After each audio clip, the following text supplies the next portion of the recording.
oftentimes people will call us or come in and they'll say, you know what, my grandmother or my aunt, she fell and broke her shoulder. We were out at a restaurant and we don't really know why she fell, but all of a sudden we looked over and she was down on the ground and she fractured her shoulder. What happened? Do we have a claim? And so what we do is we say, come in, meet with us, we'll get a little more information. And oftentimes what we find out when we go to the scene is that there's a design defect in the building or a structural flaw. For example, building codes require risers on stairs to be a certain height, and they require guardrails and handrails if you have a certain height. And lo and behold, at this particular restaurant, the staircase was just a recipe for disaster.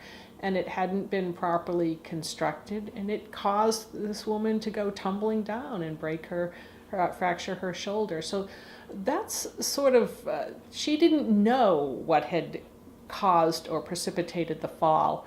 And then, of course, we have other people that will come in and they'll have fallen. They know what happened. There was a foreign object on the floor. They were in the supermarket and there was some spillage that clearly had been there for a long time. You could tell by looking at it when you looked at it. But this person came around the corner, wasn't expecting it to be on the floor, and slipped and fell. And that person knew what had caused his fall.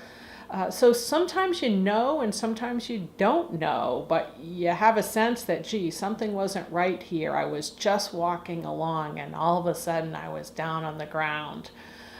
And so there can be obvious causes and some that are less obvious. And so it's important to talk to an attorney and have that attorney investigate to help determine what was the cause of your injury.